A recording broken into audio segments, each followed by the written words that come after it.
সুপ্রিয় শিক্ষার্থী বন্ধুরা, আলোচনা করছি উমর ফারুক কবিতা। কাজী নজরুল ইসলাম রচিত এই উমর ফারুক কবিতা খুবই গুরুত্বপূর্ণ।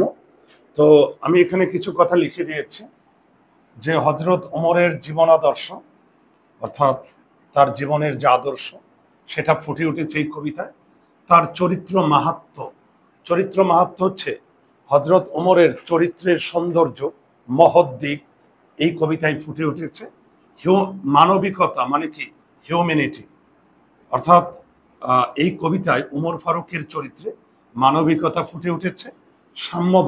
সাম্যবাদ কথার অর্থ হচ্ছে যার কাছে সবাই সমান, ওকে, যার কাছে কোনো ভেদাভেদ নেই, কে উঁচু কে ধনী কে দরিদ্র এই ভেদাভেদ নেই, যার কাছে মানুষ পরিচয়টা গুরুত্বপূর্ণ।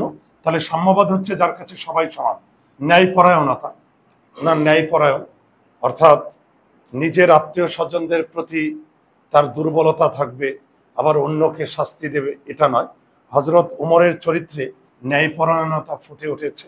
তিনি সবার জন্য ন্যায়পরায়ণ ছিলেন, সুশাসন এর ব্যবস্থা করেছিলেন। বীরত্ব, উমরের চরিত্রে বীরত্ব আছে।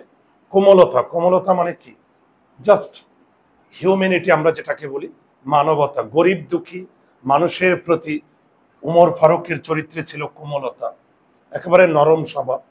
আবার নিষ্ঠা হচ্ছে কর্তব্য পরায়ণ।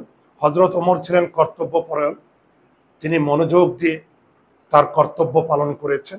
আর সাম্যবাদ তো বলেছি যে সবাই সমান, অর্থাৎ উমর ফারুকের দৃষ্টিতে সবাই কি ছিল, সমান, কোনো ভেদাভেদ ছিল না। ওকে, তাহলে একটু কবিতায় যাই। তিমির রাত্রি এশার আজান শুনে দূর মসজিদে, ডাক দাও তিমির রাত্রি। তিমির রাত হচ্ছে অন্ধকার রাত, এশার আজান রাতের আজান।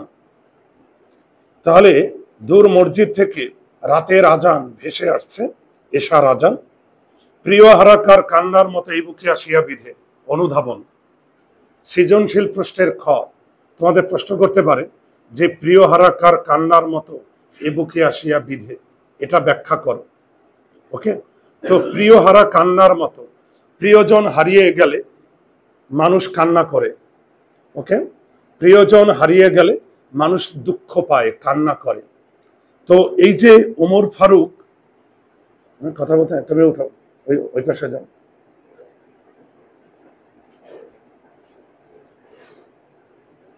ওকে, তো যেটা আমি বলেছি, প্রিয় হারা কান্নার মতো এই বুকে আসিয়া বিধে। এই যে দূর মসজিদ থেকে যে ঈশার আজান ভেসে আসছে, রাতের আজান, এই রাতের আজানকে তুলনা করা হয়েছে প্রিয় হারা কান্নার মতো। প্রিয়জন হারিয়ে গেলে মানুষ কান্না করে, দুঃখ পায়, কষ্ট পায়। এই ঈশার আজান, রাতের আজান কার স্মৃতি মনে করিয়ে দিচ্ছে? সেই উমর ফারুকের। কারণ উমর ফারুক মুসলমানদের কাছে একজন প্রিয় মানুষ, প্রিয়জন। কিন্তু উমর ফারুক আজ আমাদের মাঝে নেই, তার স্মৃতি আছে। তোমরা জানো যে এই উমর ফারুকের কারণেই প্রকাশ্যে আজান দেয়া শুরু হয়। একসময় যখন উমর ফারুক ইসলাম ধর্ম গ্রহণ করছিলেন না, তো উমর ফারুকের ইসলাম ধর্ম গ্রহণ করার পূর্বে উমর ফারুকের ভয়ে প্রকাশ্যে কেউ আজান দিতে পারত না। তো যেদিন থেকে উমর ফারুক ইসলাম ধর্ম গ্রহণ করেন, সেদিন থেকে প্রকাশ্যে আজান দেয়া শুরু হয়। তো এ কারণে এই যে রাতের আজান, এশার আজান, মুয়াজ্জিন জোরে আজান দিচ্ছে, আর এই আজান কার স্মৃতি মনে করিয়ে দিচ্ছে? ওমর ফারুকের স্মৃতি মনে করিয়ে দিচ্ছে। কারণ ওমর ফারুক যেদিন থেকে ইসলাম ধর্ম গ্রহণ করলেন, সেদিন থেকে প্রকাশ্যে আজান দেওয়া শুরু হয়। এ কারণে আজানের স্মৃতির সঙ্গে কার স্মৃতি মনে পড়ে যায়? ওমর ফারুকের। এ কারণে বলা হয়েছে প্রিয় হারা কান্নার মতো এই বুকে আসিয়া বিধে। বিধে মানে বিদ্ধ করে, অর্থাৎ এই আজানের ধ্বনি শুনলে ওমর ফারুকের স্মৃতি মনে পড়ে। আর এই ওমর ফারুকের স্মৃতি যখন মনে পড়ে, তখন মনে হয় এই আজানটা যেন প্রিয়জন হারিয়ে গেলে যেমন আমরা কান্না করি, সেরকম কান্নার মতো মনে হয় এই আজানের ধ্বনি। আমিরুল মুমিনিন, ডাক দাও আমিরুল মুমিনিন। আমিরুল মুমিনিন শব্দের অর্থ হচ্ছে বিশ্বাসীদের নেতা, মুসলমানদের নেতা।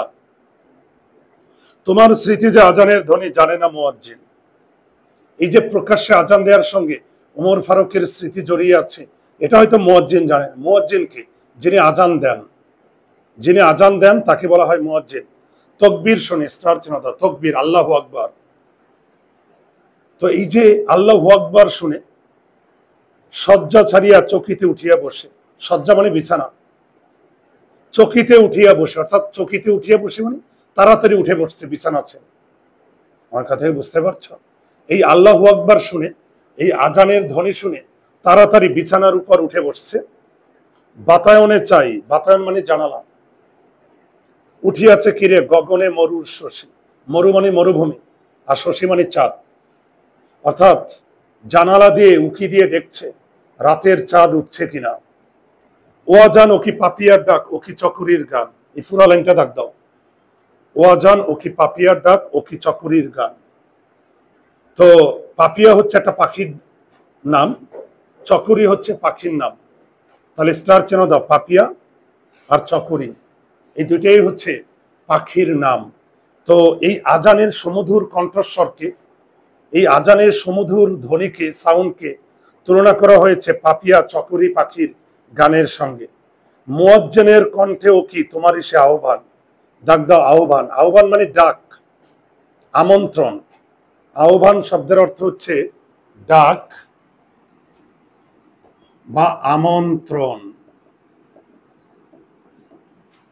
অর্থাৎ এই যে মুয়াজ্জিন আজান দিচ্ছে, মুয়াজ্জিন আজান দিচ্ছে, মুয়াজ্জিনের আজানের মধ্যে দিয়ে কিসের ডাক? সত্য, সুন্দর, কল্যাণের ডাক। সত্যের পথে আসো, সুন্দরের পথে আসো, কল্যাণের পথে আসো। এই ডাকটাই যেন সেই মুয়াজ্জিন তার আজানের মধ্যে দিয়ে দিচ্ছে। আর এখানে মুয়াজ্জিনের কণ্ঠেও কি তোমারই সে আহ্বান। এই ওমর ফারুককেও মনে পড়ে যায়, এই ওমর ফারুককেও স্মরণ করছে এই মুয়াজ্জিনের আজানের মধ্যে দিয়ে। আবার লুটায়ে পড়ি, অর্থাৎ আবার বিছানায় ঘুমিয়ে পড়ে। লুটায়ে পড়ে কোথায়? বিছানায়। এই আজানের শব্দ শুনে বিছানা থেকে উঠেছিল, জানালা দিয়ে তাকিয়েছিল, কিন্তু আবার লুটায়ে পড়ে। অর্থাৎ মুসলমানদের যে স্পিরিট দিনে দিনে যে কমে যাচ্ছে, এটাই তার প্রমাণ। মুয়াজ্জিনের কণ্ঠস্বর শুনে বিছানা ছেড়ে উঠেছিল, আবার কি করছে? ঘুমিয়ে গেছে। সেদিন গিয়েছে শিওরের কাছে কহিছে কালের ঘড়ি, এটা অনুধাবন, সৃজনশীলের খ। সেদিন গিয়েছে, এই সেদিনটা কি? মুসলমানদের গোল্ডেন আওয়ার। মুসলমানদের, তোমরা জানো এক সময় এই পৃথিবীর অর্ধেকেরও বেশি শাসন করত মুসলমানরা। এই পৃথিবীর অর্ধেকেরও বেশি শাসন করত মুসলমানরা। ধরতে গেলে একসময় পৃথিবী শাসন করত মুসলমানরা, কিন্তু মুসলমানদের সেই গোল্ডেন আওয়ার এখন আর নাই। তাহলে সেদিন গিয়েছে কোনটা?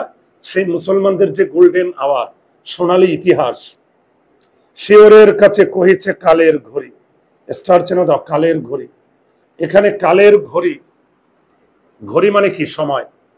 অর্থাৎ এখানে কালের ঘড়ি দিয়ে বোঝানো হয়েছে ইতিহাস। ইতিহাস সাক্ষ্য দিচ্ছে মুসলমানদের সেই গোল্ডেন আওয়ার এখন আর নেই। ইতিহাস সাক্ষ্য দিচ্ছে। ইতিহাস কি একটা সময়কে ধারণ করে না? ইতিহাস হচ্ছে একটা সময়কে ধারণ করে। ইতিহাস এই সময়ের, এই যে কালের ঘড়ি ইতিহাস, যেটা সময়কে মনে করিয়ে দেয়, একটা অতীতকে মনে করিয়ে দেয়। ইতিহাস অতীতকে মনে করিয়ে দেয়, একটা সময়কে মনে করিয়ে দেয়। মুসলমানদের সেই গোল্ডেন আওয়ার এখন আর নাই। এক সময় এই পৃথিবীর অর্ধেকেরও বেশি রাজত্ব করেছে মুসলমানরা।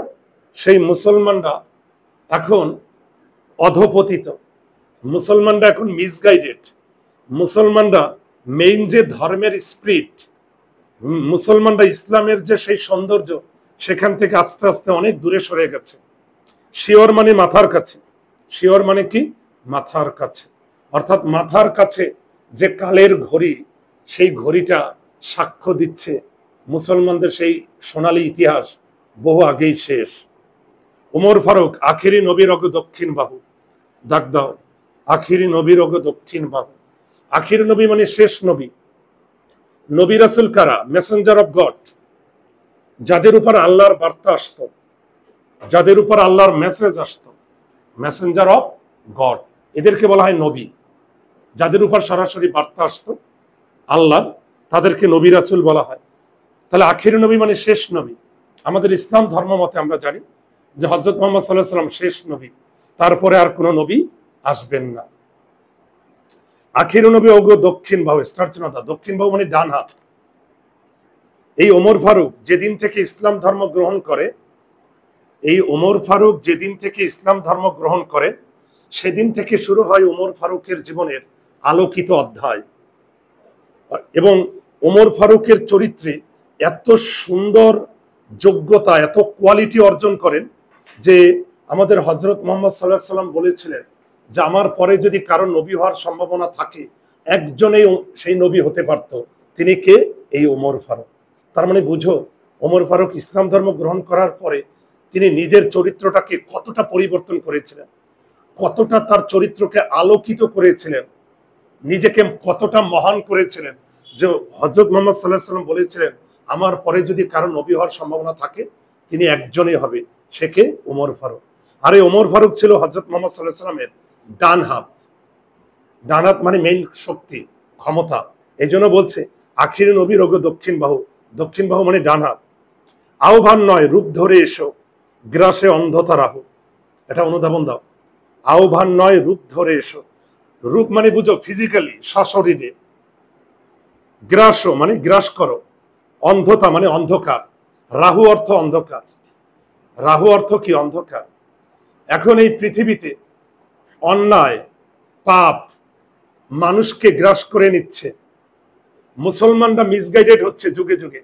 এখন মুসলমানরা হযরত মুহাম্মদ সাল্লাল্লাহু আলাইহি ওয়াসাল্লামের আদর্শ থেকে আস্তে আস্তে দূরে সরে যাচ্ছে, ইসলামের আদর্শ থেকে দূরে সরে যাচ্ছে। এখনকার দিনে মুসলমানরা দেখবা মিসগাইডেড। এবং মুসলমান যত দেশ আছে, সেই মুসলমান দেশগুলোর কোনোটার অবস্থাই ভালো না। আমার কথা কি বুঝতে পারছো? এখনকার দিনে ম্যাক্সিমাম যে মুসলমান যে দেশগুলা, সেগুলো হচ্ছে পা চাটা, অন্য শক্তিশালী দেশের পা চাটে। তাদের মধ্যে আর এই হিউম্যানিটি, মানবতা এগুলো নাই।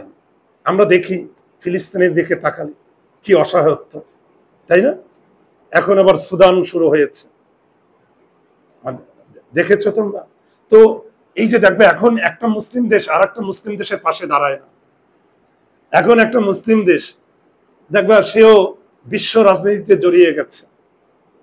তাহলে এই যে মুসলমানদের এই যে দুর্দশা, মনোযোগ দাও। এখন এই যে মুসলমানদের যে দুর্দশা, এই যে মুসলমানদের এই যে বিপদ, মুসলমানদের এই যে মিসগাইডেড, মুসলমানদের এই অবস্থা থেকে উদ্ধার করার জন্য কার মতো নেতা প্রয়োজন? ওমর ফারুকের মতো নেতা প্রয়োজন। কারণ এখন মুসলমানদের কোনো নেতা নাই, বিশ্ব নেতা নাই। দেখবে এখন একটা মুসলিম দেশ আর একটা মুসলিম দেশের শত্রু, মুসলমানের শত্রু মুসলমান, একটা মুসলমান দেশের শত্রু আর একটা মুসলিম দেশ। এখন মুসলমানরাই মুসলমানের শত্রু, মুসলমানদের মধ্যে এখন ইউনিটি নেই। তো এই জন্য মুসলমানদের গাইড দেওয়ার জন্য, মুসলমানদের পথে আনার জন্য, সেই ইসলামের স্বর্ণযুগে ফিরিয়ে নেওয়ার জন্য, মুসলমানদেরকে সেই গোল্ডেন আওয়ারে ফিরিয়ে নেওয়ার জন্য এখন ওমর ফারুকের মতো নেতার প্রয়োজন। এজন্য আমাদের কাজী নজরুল ইসলাম বলেছেন, হে ওমর ফারুক, তোমাকে শুধু আহ্বান, আহ্বান মানে ডাকা, আমন্ত্রণ, তোমাকে শুধু আমন্ত্রণই করছি না, তুমি ফিজিক্যালি সশরীরে আবার এই পৃথিবীতে আসো, তুমি আবার এই পৃথিবীকে আলোর পথে নিয়ে যাও, মুসলমানদেরকে পথ দেখাও। ইসলাম রবি, স্টার চেনা দাও। রবি মানে সূর্য। প্রশ্ন করবে ইসলাম ধর্মকে কিসের সঙ্গে তুলনা করছে? সূর্যের সঙ্গে। সূর্যের আলোয় যেমন পৃথিবী আলোকিত হয়, একসময় ইসলামের আলোয় পৃথিবী আলোকিত হতো। অর্থাৎ ইসলামের শক্তি, ইসলামের সৌন্দর্য, ইসলামের ক্ষমতাকে তুলনা করছে সূর্যের সঙ্গে। জ্যোতি তার আজ দিনে দিনে বিমলিন, জ্যোতি মানে আলো, বিমলিন বুঝো, ম্লান হয়ে যাচ্ছে, ঝাপসা হয়ে যাচ্ছে, ব্লার হয়ে যাচ্ছে।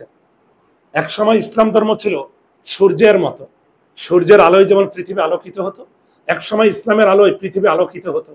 কিন্তু ইসলামের সেই আলো দিনে দিনে কমতে কমতে এখন ইসলামের আলো ঝাপসা হয়ে গেছে, ব্লার হয়ে গেছে। সত্যের আলো নিভিয়া জ্বলিছে, জোনাকির আলো ক্ষীণ। অনুধাবন দাও। সৃজনশীলের খ, সত্যের আলো। ইসলাম সত্যের কথা বলে, ইসলাম সুন্দরের কথা বলে, ইসলাম ধর্ম কল্যাণের কথা বলে, ইসলাম ধর্ম হিউম্যানিটি, মানবতার কথা বলে, শান্তির কথা বলে। কিন্তু সেই সত্যের আলো, ইসলামের যে সত্যের আলো নিভিয়া জ্বলছে, বুঝো, নিভু নিভু করছে। জোনাকির আলো ক্ষীণ, স্টার চিহ্ন দাও, জোনাকি। জোনাকি তোমরা দেখেছো মিটমিট করে আলো দেয়। জোনাকির আলোয় অন্ধকার দূর হয়? দূর হয় না, মিটমিট করে একটু একটু আলো জ্বলে। যে ইসলাম ধর্ম ছিল সূর্যের মতো শক্তিশালী, যে ইসলামের আলো ছিল সূর্যের মতো, আর সেই ইসলামের আলো কমতে কমতে এখন কিসের মতো? জোনাকির মতো মিটমিট করে জ্বলছে। এটার জন্য দায়ী মুসলমানরা। মুসলমানরা যুগে যুগে মিসগাইডেড হয়েছে। তারা মেইন ইসলামের মেইন সৌন্দর্য থেকে দূরে সরে গেছে। শুধু আঙ্গুলি হেলনে, আঙ্গুলি হেলনে মানে বুঝো আঙ্গুলের নির্দেশে, আঙ্গুলের নির্দেশে শাসন করিতে এই জগতের দিয়ে ছেলে ফেলে মোহাম্মদের চরণে যে শমশের, চরণ মানে পা, আর শমশের অর্থ তরবারি। শমশের অর্থ কি?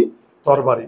তোমরা জানো এই হযরত মুহাম্মদ সাল্লাল্লাহু আলাইহি সাল্লাম, এই ওমর ফারুক তরবারি নিয়ে হযরত মুহাম্মদ সাল্লাল্লাহু আলাইহি সাল্লামের কাছে সারেন্ডার করেছিল, আত্মসমর্পণ করেছিলেন, এবং হযরত মুহাম্মদ সাল্লাল্লাহু আলাইহি সাল্লামের পায়ের কাছে তরবারি রেখে তিনি আত্মসমর্পণ করেছিলেন এবং ইসলাম ধর্ম গ্রহণ করেছিলেন। এবং ওমর ফারুক যেদিন থেকে ইসলাম ধর্ম গ্রহণ করলেন সেদিন থেকেই শুরু হয় ইসলামের নতুন গোল্ডেন আওয়ার। এবং ওমর ফারুক এই পৃথিবীর অর্ধেকেরও বেশি শাসন করেছেন, নেতৃত্ব দিয়েছেন। তাহলে ইসলাম, এই জন্য দেখো ওমর ফারুকের একটা আঙুলের নির্দেশে এই পৃথিবী উঠতে বসত। আর এটা সম্ভব হতো না যদি ওমর ফারুক ইসলাম ধর্ম গ্রহণ না করতেন। কারণ ওমর ফারুক হযরত মুহাম্মদ সাল্লাল্লাহু আলাইহি ওয়াসাল্লামের পায়ের কাছে তরবারি নিয়ে আত্মসমর্পণ করে তিনি ইসলাম ধর্ম গ্রহণ করেছিলেন। আর তারপরেই শুরু হয়েছে তার জীবনের নতুন অধ্যায়, এবং তিনি এই পৃথিবীকে শাসন করেছেন একটা আঙুলের নির্দেশে। ফেরদৌস, স্টার চিহ্ন দাও, ফেরদৌস, আমরা যেটাকে বলি জান্নাতুল ফেরদৌস। ফেরদৌস হচ্ছে বেহেশতের সর্বোচ্চ মানে স্তর, সবচেয়ে মর্যাদাপূর্ণ, বেহেশতের সর্বোচ্চ মানে ধাপ আছে না, যেটাকে আমরা বলি স্বর্গ বেহেশত। সেই স্বর্গ বা বেহেশতের সবচেয়ে মর্যাদাবান ধাপ। কারণ ওমর ফারুক তিনি তো মর্যাদাপূর্ণ স্থানেই থাকবেন। আমার কথা কি বুঝতে পারছো? কারণ ওমর ফারুকের মতো এরকম একজন মুসলিমদের নেতা, এরকম একজন ভালো মানুষ, মহামানব, তিনি কোথায় জায়গা পেয়েছেন? জান্নাত, বেহেশত, স্বর্গের সবচেয়ে মর্যাদাপূর্ণ স্থানে। তাহলে ফেরদৌস অর্থ লিখো জান্নাত, বেহেশত, স্বর্গ। স্বর্গ, বেহেশত, জান্নাত, আমরা যেটাই বলি। ছাড়ে নামিয়ে এসো তুমি সেই শমশের ধরি। এই ওমর ফারুক তো পৃথিবীতে এখন আর নাই, আছে? আজকের দিনে ওমর ফারুকের মতো নেতার বেশি প্রয়োজন ছিল। এদিকে এদিকে আসো, দুইজন দুই প্রান্তে, আমি যেন দুইজনকে একসঙ্গে না দেখি। আজকের দিনে ওমর ফারুকের মতো নেতার বেশি প্রয়োজন। ওমর ফারুকের মতো নেতা নাই বলে পৃথিবীতে এই দুঃশাসন, মানবতার বিপর্যয়, মুসলমানরাও মিসগাইডেড। এই জন্য ওমর ফারুককে বলছে, হে ওমর ফারুক, তুমি জান্নাত ছেড়ে আবার এই পৃথিবীতে নেমে আসো, হাতে আবার তরবারি নাও। তোমার হাতের তরবারিকে যেমন সারা পৃথিবী ভয় পাইতো, তুমি আবার সেই তরবারি নিয়ে ফিজিক্যালি সশরীরে এই পৃথিবীতে আবার আসো। কারণ তুমি নাই বলে পৃথিবীর আজ এই দুরবস্থা, মুসলমানদের এই দুরবস্থা। আর একবার লোহিত সাগরে লালে লাল হয়ে মরে, স্টার চিহ্ন দাও, লোহিত সাগর, রেড সি আমরা যেটাকে বলি, রেড সি, আরব সাগর, সেই ভারত মহাসাগর, আরব সাগরের যে স্থানটা। তাহলে দেখো লোহিত সাগর, আমরা যেটাকে রেড সি বলি, লালে লাল হয়ে মরি, বুঝো? ওমর ফারুককে কাজী নজরুল ইসলাম বলেছেন, হে ওমর ফারুক, তুমি আবার এই পৃথিবীতে নেমে আসো, তুমি আবার এই পৃথিবীতে নেমে আসো।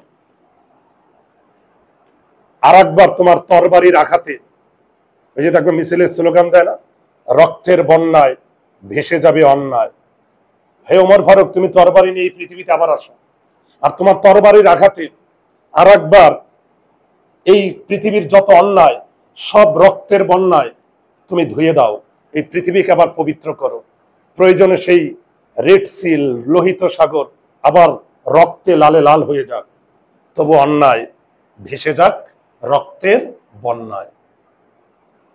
এই জন্য কাজী নজরুল ইসলাম ওমর ফারুককে বারবার পৃথিবীতে আসতে বলেছেন, কারণ ওমর ফারুকই পারে এই পৃথিবীকে আবার মানবিক করতে, ওমর ফারুকই পারে এই পৃথিবীকে সুশাসনে ভরিয়ে দিতে, যে কারণে তাকে তরবারি হাতে নিয়ে আবার পৃথিবীতে আসতে বলেছেন, আবার অন্যায়কারী যারা পাপী অন্যায়কারী তাদেরকে শাস্তি দিতে। লোহিত সাগরে লালে লাল হয়ে মরি, এই লালে লাল মানে কি? রক্তের বন্যা। ইসলাম সে তো পরশমানিক, তাকে কি পেয়েছে খুঁজি। এটা অনুধাবন দাও, স্টার চিহ্ন পরশমানিক। প্রশ্ন করবে ইসলামকে কেন পরশমানিক বলা হয়েছে? পরশমানিক বুঝো? পরশ পাথর। এই পরশ পাথরের স্পর্শে তুমি যে কোনো কিছু এই পাথরের স্পর্শ করলেই স্বর্ণ হইয়া যায়। আসলে বাস্তবে নাই, এটা কবি সাহিত্যিকদের কল্পনায় আছে। পরশ পাথর এমন একটা পাথর, এই পরশ পাথরের সঙ্গে তুমি যা কিছু স্পর্শ করবা সেটা স্বর্ণ হয়ে যায়। আমাদের কাজী নজরুল ইসলাম ইসলাম ধর্মকে তুলনা করছেন পরশ পাথরের সঙ্গে। ইসলামের যে পরশ পায় সে খাঁটি মানুষ হয়ে যায়, যার বড় রেফারেন্স হচ্ছে ওমর ফারুক। কারণ ওমর ফারুক ইসলাম ধর্ম গ্রহণ করার আগে ওমর ফারুক ছিলেন আরবের সবচেয়ে কুখ্যাত ভয়ঙ্কর একজন মানুষ ছিলেন, যে ওমর ফারুকের ভয়ে আজান দিতে পারত না। তার মানে বুঝো কতটা ভয়ঙ্করতম কুখ্যাত একজন ভয়ঙ্করতম মানুষ ছিলেন এই ওমর ফারুক। কিন্তু সেই ওমর ফারুক যেদিন ইসলাম ধর্ম গ্রহণ করলেন, ওই ইসলামের পরশে ওমর ফারুক একজন খাঁটি মানুষ হয়ে গেলেন। এ কারণে ইসলাম ধর্মকে তুলনা করা হয়েছে পরশ পাথরের সঙ্গে। ইসলামের পরশে খারাপ মানুষও ভালো হয়ে যায়। পরশে তাহার সোনা হলো যাহারা, তাদেরই মোরা বুঝি। শুধু মুসলিম পরিচয় দিলেই হবে না, ইসলাম ধর্ম তোমার হৃদয়ে আছে কিনা, ইসলামের পরশে তুমি ভালো মানুষ হইতে পারলা কিনা, খাঁটি মানুষ সোনার মানুষ হইতে পারলা কিনা, ওইটাই হচ্ছে। এখন তুমি নামে মুসলমান কিন্তু তোমার হৃদয়ে ইসলাম নেই, তুমি হযরত মুহাম্মদ সাল্লাল্লাহু আলাইহি ওয়াসাল্লামের আদর্শ থেকে অনেক দূরে, তুমি হযরত মুহাম্মদ সাল্লাল্লাহু আলাইহি ওয়াসাল্লামের আদর্শ ফলো করো না, তোমার হৃদয়ে ইসলাম নেই, কিন্তু শুধু নামটাই মুসলমান ধর্মের, কিন্তু তাহলে তো তুমি খাঁটি মানুষ না। তাহলে ইসলামের পরশে যারা খাঁটি মানুষ রয়েছে, যাদের হৃদয়ে ইসলাম আছে, হযরত মুহাম্মদ সাল্লাল্লাহু আলাইহি ওয়াসাল্লামের আদর্শ আছে, তারাই মহামানব, তারাই সত্যিকার মানুষ। আজ বুঝি কেন বলিয়াছিলেন শেষ পয়গম্বর। শেষ পয়গম্বর তো বুঝো শেষ নবী, শেষ নবী, মেসেঞ্জার অফ গড, আল্লাহর বার্তাবাহক। মোর পরে যদি নবী হতো কেউ, সে হতো এক ওমর। হযরত মুহাম্মদ সাল্লাল্লাহু আলাইহি ওয়াসাল্লাম বলে গিয়েছিলেন যে আমার পরে যদি কারণ নবী হওয়ার সম্ভাবনা থাকতো, একজনই হইতো, সে ওমর ফারুক। তার মানে বুঝো ওমর ফারুকের চরিত্রে কত কোয়ালিটি ছিল, কত ভালো মানবীয় গুণাবলী ছিল, যে হযরত মুহাম্মদ সাল্লাল্লাহু আলাইহি ওয়াসাল্লাম, আমরা জানি হযরত মুহাম্মদ সাল্লাল্লাহু আলাইহি ওয়াসাল্লামের পরে আর কোনোদিন নবী আসবে না, কিন্তু হযরত মুহাম্মদ সাল্লাল্লাহু আলাইহি ওয়াসাল্লাম বলে গেছেন যে আমার পরে যদি কারো নবী হওয়ার সম্ভাবনা থাকতো, একজনই হইতেন, সে ওমর ফারুক। তার মানে ইসলামের পরশে নিজেকে কতটা আলোকিত মানুষ তৈরি করেছিলেন ওমর ফারুক। অর্ধ পৃথিবী করেছ শাসন, ধুলার তখতে বসে। দাগ দেন এই লাইনটা, অর্ধ পৃথিবী করেছ শাসন, ধুলার তখতে বসে। তখত মানে বুঝো সিংহাসন, ধুলার সিংহাসনে বসে অর্ধ পৃথিবী শাসন করেছ। তার মানে ওমর ফারুকের চরিত্রে কোনো আভিজাত্যবোধ ছিল না। ওমর ফারুক অর্ধেক পৃথিবী রাজত্ব করেছে ধুলায় বসে, ওই ধুলাটাই তার সিংহাসন ছিল। খেজুর পাতার প্রাসাদ, তোমার বারে বারে গেছে খুশি সাইমন ঝরে। স্টার চেন দাও, খেজুর পাতার প্রাসাদ। চিন্তা করো ওমর ফারুক যে প্রাসাদ দিয়ে থাকতেন, ওমর ফারুক যে মানে ঘরে থাকতেন, সেই ঘরটা কি দিয়ে তৈরি ছিল? খেজুর পাতা। কোনো প্রোটোকল ছিল না, সাধারণ মানুষ এটা খেজুর পাতা। কারণ ইসলাম ধর্ম কোনোদিন বিলাসিতা শিখায় না, ইসলাম ধর্ম শিখায় ত্যাগ, ইসলাম ধর্ম কখনো ভোগ শেখায় না। তুমি ভোগও করবা, আরামও করবা, আবার তুমি নিজেকে মুসলিম বলেও পরিচয় দিবা, এত সহজ না। এই ওমর ফারুক, এজন্য এই ওমর ফারুক এমন একটা আয়না, যে এই আয়নাটার সামনে আমরা দাঁড়াবো যে আমরা কতটা মুসলিম হতে পারলাম, কতটা খাঁটি মানুষ হইতে পারলাম। শুধু এই ওমর ফারুক কবিতা শুধু একটা কবিতা না, এই ওমর ফারুক আমাদের চোখে আঙুল দিয়ে দেখাই দেবে যে হে মুসলিম, তুমি কতটা মানুষ হতে পারছো। এটাও তাহলে দেখো, খেজুর পাতার অর্ধেক পৃথিবী শাসন করছে সেই ওমর ফারুকের প্রাসাদ, ঘর। যদিও প্রাসাদ অর্থ অট্টালিকা, কিন্তু খেজুর পাতা দিয়ে তো অট্টালিকা হবে না, খেজুর পাতা দিয়ে কি হবে? ঘর। ওমর ফারুক কোথায় ছিলেন? একটা খেজুর পাতার ঘরে। বারে বারে গেছে সাইমন ঝরে, স্টার ছিল দা সাইমুম ঝড়। সাইমুম ঝড় হচ্ছে মরুভূমির ঝড়, ভয়ঙ্কর ঝড়। এই মরুভূমির এই ভয়ঙ্করতম ঝড়ে প্রচন্ড গতি থাকে। আর তুমি চিন্তা করো, সেই মরুভূমির সাইমুম ঝড়ে প্রচন্ড শক্তিশালী ঝড়, এই খেজুর পাতার প্রাসাদ ঘর বারবার ভেঙে গেছে, পড়েছ কুটির। এই যে স্টারচনাদা কুটির, তার মানে ওমর ফারুক কি আসলে প্রাসাদে ছিল না কুটিরে ছিল? কুটির। খেজুর পাতা দিয়ে প্রাসাদ হয় না, হয় কি কুটির। কুটির মানে কি? কুড়ে ঘর। তুমি পরনক নুয়ে, নুয়ে বুঝো মাথা নত করে। তোমার কুড়ে ঘর কুটির সাইমুম ঝড়ে ভেঙে গেছে, কিন্তু তুমি মাথা নুয়ে পড়ো নাই। আমার কথাই বুঝতে পারছো? তুমি মাথা উঁচু করেছিলে। ঊর্ধ্বের যারা পড়েছে তাহারা, তুমি ছেলে খারাপ হয়ে। ঊর্ধ্বের যারা পড়েছে তারা, বুঝো যারা উঁচু অট্টালিকায় ছিল তারা ধ্বংস হয়ে গেছে। কারণ মনে রাখবা, এদিকে যে কুড়ে ঘরে থাকে ঝড়ে কিন্তু তার তেমন ক্ষতি হয় না, জানো তো? কারণ কুড়ে ঘর ভেঙে যায়। আর যে অট্টালিকায় থাকে পুরা ভেঙে চুরে পড়ে না। তাহলে তুমি যত উঁচুতে থাকবা তত তোমার ক্ষতি হবে বেশি, আর যত তুমি মাটির সঙ্গে স্পর্শ করে থাকবা তত তোমার ক্ষতি কম হবে। এই জন্য দেখবা যারা বস্তিতে থাকে, যারা টিন শেডে থাকে, যারা কুড়ে ঘরে থাকে, একটা ঝড়ে ধরো উড়ে গেছে কিন্তু চাপা তো পড়ে না। আর যারা উঁচু বিল্ডিং এ থাকে তারা কি চাপা পড়ে না? তাহলে ঊর্ধ্বের যারা পড়েছে, তার ঊর্ধ্বের মানে বুঝো যারা উঁচুতে ছিল, উঁচু বিল্ডিং এ ছিল, মানে উঁচু তলায় ছিল। তুমি ছিলে খারাপ ভয়ে। ভয়ে মানে ভূমিতে। ভয়ে মানে কি? ভূমিতে। ভয়ে অর্থ কি? ভূমিতে। ওমর ফারুক ভূমিতে খাড়া ছিল। খাড়া মানে কি? সোজা দাঁড়িয়েছিল। ওমর ফারুকের কিছুই হয় নাই। এই সাইমুম ঝড়ে খেজুর পাতার কুড়ে ঘর ভেঙে গেছে, কিন্তু ওমর ফারুকের কিছুই হয় নাই। তিনি ভূমির উপর, মাটির উপর দাঁড়িয়েছিলেন। আর উপরের উঁচুতে যারা ছিল তারা ভেঙে, তারা চুরমার হয়ে মারা গিয়েছে।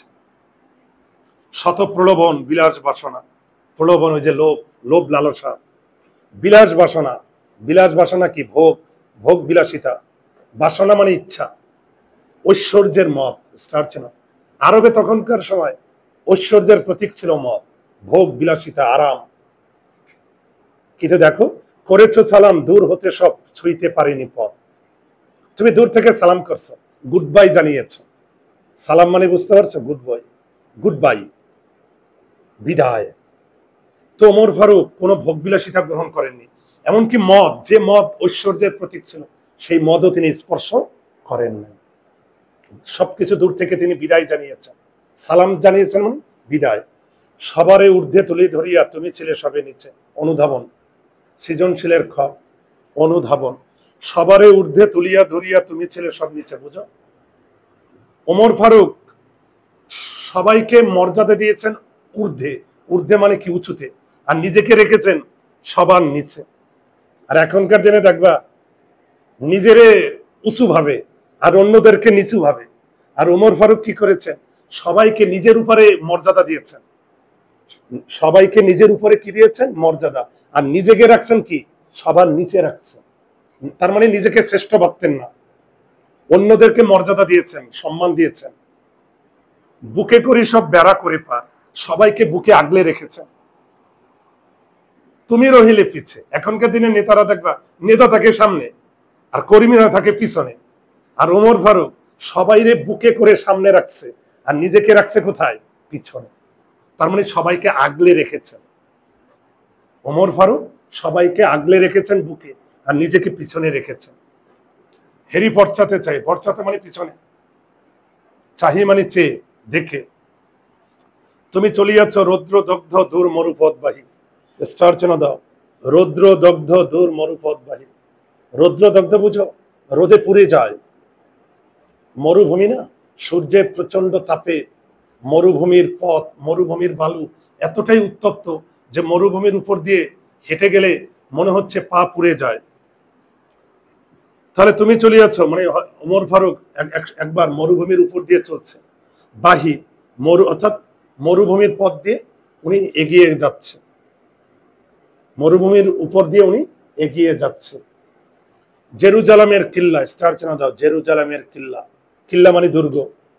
যথায় আছে অবরোধ করি। যথায় মানে যেখানে। অবরোধ তো বুঝে লকডাউন করা, চারদিক দিয়ে ঘেরাও করে রাখা। বীর মুসলিম সেনাদল তবু বহু মাস ধরে, দাগ দাও, বীর মুসলিম সেনাদল তবু বহু মাস দিন ধরে। বুঝো? অর্থাৎ বীর মুসলিম সেনারা ওই জেরুজালেমের কেল্লা চারদিক দিয়ে ঘেরাও করে রাখছে বহু মাস দিন ধরে। কেন ভিতরে ঢুকতে পারে নাই? শত্রুরা বলছে, তোমাদের নেতা যদি আইসা আমাদের সঙ্গে চুক্তি করে, চুক্তিপত্রে সাইন করে, শান্তি চুক্তি, তাহলে আমরা দুর্গের দরজা খুলব। আর দুর্গের দরজা স্বাভাবিকভাবে দুর্গের এই জেরুজালেমের কেল্লা চারদিকে দখল করে আছে, কিন্তু মুসলমানরা ভিতরে ঢুকতে পারছে না, শত্রুরা দরজা খুলছে না। আর শত্রুরা ভিতর থেকে কি বলল, তোমাদের নেতা এসে যদি শান্তি চুক্তি করে, চুক্তিপত্রে সিগনেচার করে, তাহলে আমরা এই দুর্গের দরজা খুলে দেব।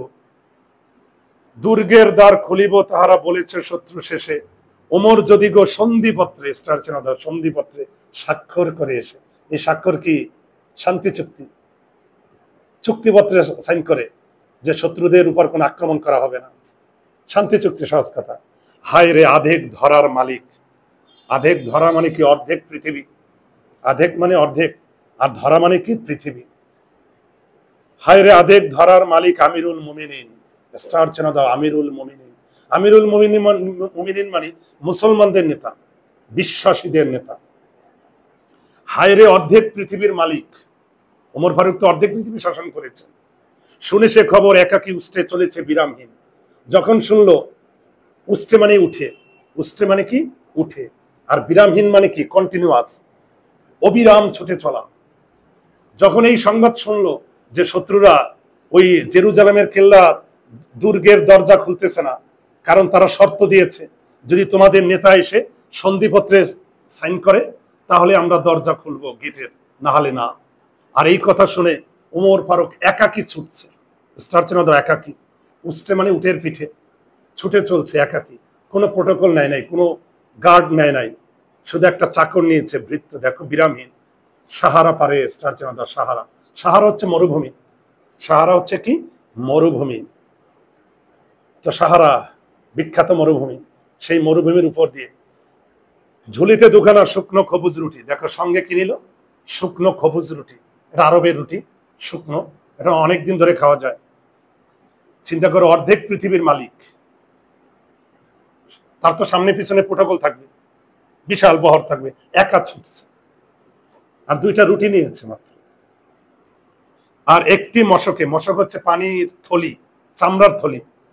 মরুভূমির উপর দিয়ে আগের সময়, আগে, এখন তার ওয়াটার বোতল এগুলো ছিল না, তখন চামড়ার থলিতে পানি রাখতো যাতে তাপ ভিতরে না ঢুকতে পারে। বুঝতে পারছো? চামড়ার থলিতে পানি ক্যারি করত। একটি মশকে একটুকু পানি, খোরমা 2-3 মুঠি। স্টার চেন দাও, খোরমা, শুকনো খেজুর। চিন্তা করো তাহলে কি কি সঙ্গে নিয়েছিল? রুটি, খবুজ রুটি, এটা আরবের রুটির নাম, আর একটা মশকে, একটা থলিতে পানি, আর 2-3 মুঠি, হাতের মুঠে শুকনো খেজুর। প্রহরীবিহীন সম্রাট চলে। স্টার চেন দাও, প্রহরীবিহীন, কোনো গার্ড নেয় নাই, কোনো পুলিশ সেনাবাহিনী কিচ্ছু ছিল না তার আগে পরে। প্রহরীবিহীন সম্রাট চলে, একা পথে উঠে চড়ি, চলছে একটি মাত্র ভৃত্য। স্টার চেন দাও, ভৃত্য, ভৃত্য মানে চাকর, একটা মাত্র চাকর চলছে।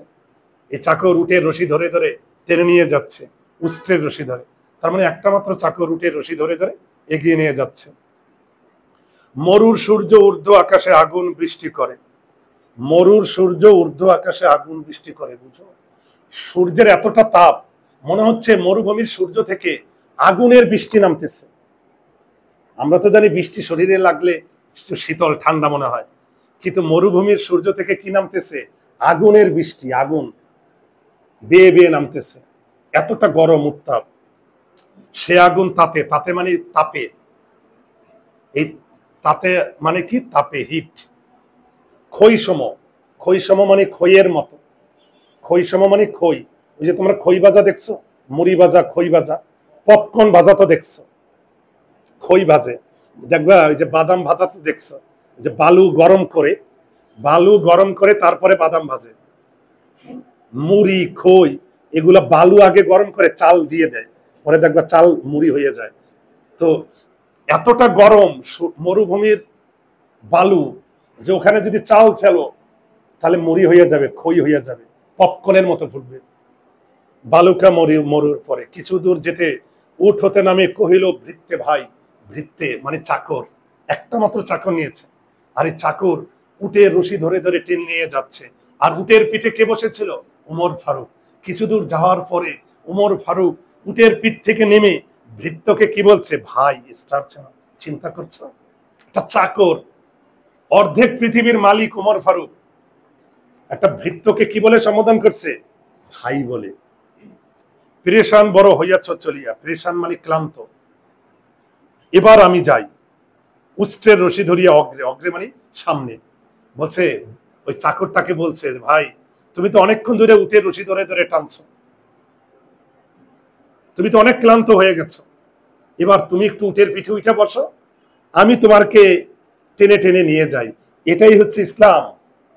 তুমি আরাম করে বসে থাকবা, আর একজন উটের তোমাকে টেনে টেনে নিয়ে যাবে, ওটা ইসলাম তোমাকে এটা শেখায় না। ইসলাম শেখায় তুমি ত্যাগ, স্যাক্রিফাইস। দেখো, তুমি উঠে বসো উঠে, তপ্ত বালুতে চলে যে চরণে রক্ত উঠেছে ফুটে। আরে এই লাইনটা দাগ দাও।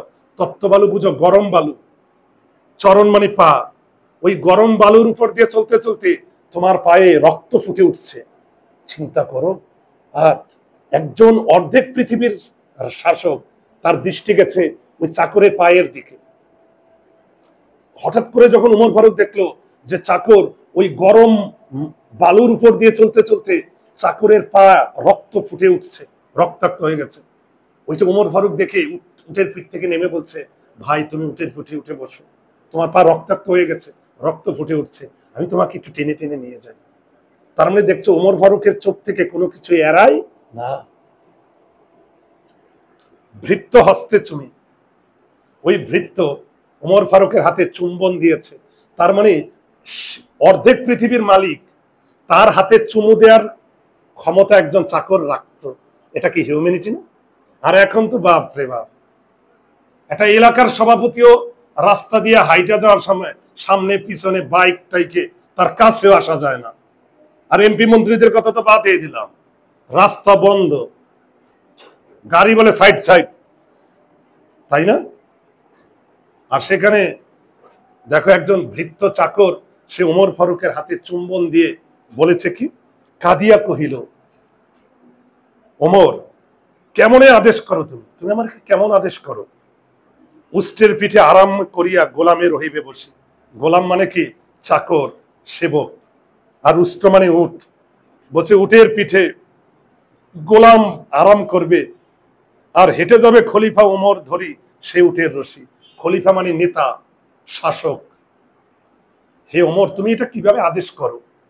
একটা চাকর উটের পিঠে উঠে বসে থাকবে, আর এই অর্ধেক পৃথিবীর রাজা, মালিক, সে উটের রশি ধরে নিয়ে যাবে, এটা তুমি কিভাবে বলো? এটা হয়? খলিফা হাসিয়া বলে, তুমি জিতে গিয়ে বড় হতে চাও রে ভাই, এমনই চলে।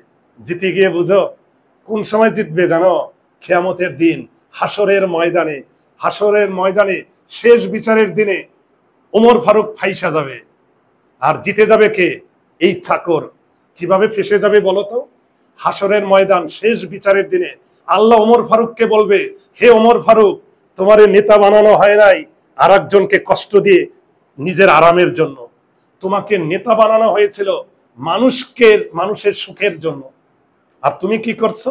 সারা পৃথিবীর নেতা হইয়া তুমি চাকরকে কষ্ট দিয়েছো, আর নিজে উটের পিঠে উঠা পয়সা রয়েছ। এই অপরাধে আল্লাহ আমাকে শাস্তি দিবে শেষ বিচারের দিনে। আর এই যে ভৃত্য পা রক্তাক্ত করে গরম বালুর উপর দিয়ে হেঁটে যাচ্ছে, আল্লাহ পুরস্কার দেবে না? শেষ বিচারের দিন আল্লাহ পুরস্কার দেবে কাকে? চাকরকে, কারণ সে কষ্ট করে আর একজনকে সেবা দিয়েছে। আর ওমর ফারুক, সে অর্ধেক পৃথিবীর নেতা হয়ে নিজে বৈশা আরাম নিয়েছে। রোজ কিয়ামত মানে শেষ বিচারের দিনে, আল্লাহ যেদিন শেষ বিচার করবেন, আল্লাহ যেদিন বলবে, ওমর ওরে করিনি খলিফা মুসলিম জাহা। মুসলিম জাহা মানে মুসলিম পৃথিবী। মুসলিম জাহা মানে কি? মুসলিম পৃথিবী, মুসলিম বিশ্ব। তোর সুখ তরে তরে। এই প্রথমে দেখছো তরে, এই তরে মানে জন্যে, উদ্দেশ্যে। এই তরে মানে কি? জন্যে, উদ্দেশ্যে। হে ওমর, তোমাকে এই পৃথিবীর নেতা বানানো হয় নাই সুখের জন্য। তোমাকে মুসলিম পৃথিবীর নেতা কি বানানো হয়েছে নিজের সুখের জন্য, নিজের আরামের জন্য না। তোমাকে মুসলিম পৃথিবীর নেতা বানানো হয়েছে অন্যকে সেবা দেওয়ার জন্য। একটা জিনিস মনে রাখবা, রাজনীতি, আমাদের রাজনীতি কি একটা সেবা না? কিন্তু আমাদের বাংলাদেশের রাজনীতি মানে কি? ক্ষমতা, পাওয়ার, টাকা ইনকাম করার ধান্দা। আচ্ছা, তুমি যদি জনগণকে সেবা করতে চাও, রাজনীতি না করে তুমি কি পারো না? পারো। তুমি যদি চাও যে আমি জনগণকে সেবা করব, রাজনীতি করার দরকার আছে? কোনো দরকার নাই। তুমি রাজনীতি ছাড়াও তুমি জনগণকে সেবা করতে পারো। আর আমার বাংলাদেশে কি রাজনীতিটাকে সেবা হিসাবে নেয় না, নেই কি ক্ষমতা, পাওয়ার দেখানোর জন্য। এবার তো দেখো, আর আমাদের ওমর ফারুক বলছে যে হে ভাই, শেষ বিচারের দিনে আল্লাহ যেদিন বলবে, হে ওমর, তোমাকে মুসলমান পৃথিবীর নেতা বানানো হয়েছে নিজের আরামের জন্য না, আর একজনকে সেবা করার জন্য। কি দেব জবাব? জবাব মানে কি? উত্তর। কি করিয়া মুখ দেখাবো রাসূলে ভাই, রাসূলে ভাই, ওই শেষ বিচারের দিনে কিভাবে রাসূলকে মুখ দেখাবো বলো তো? কেন? আমাদের মুসলমান ধর্ম তো আমরা জানি রাসূলের সুপারিশ ছাড়া কেউ বেহেশতে যাইতে পারবে না। জানো তো, রাসূলের সুপারিশ লাগবে। আর এই রাসূলকে হযরত মুহাম্মদ সাল্লাল্লাহু আলাইহি সাল্লাম, শেষ নবী। আর দেখো তো, তোমরা জানো এই হযরত মুহাম্মদ সাল্লাল্লাহু আলাইহি সাল্লামই বলেছিলেন, আমার পরে যদি কারো নবী হওয়ার সম্ভাবনা থাকতো একজনই হতেন, সে হচ্ছে ওমর ফারুক। আর সেই রাসূল যখন শেষ বিচারের দিনে বলবে, ওমর, তোমার এই কারণে নেতা বানানো হয়েছিল, তুমি নিজে আরামে বৈশা রয়েছিলে উটের পিঠে, আর একজন চাকর পায়ে রক্তাক্ত হয়ে তোমার সেবা দিয়েছে, তুমি আরাম করছো, এটার জন্য না।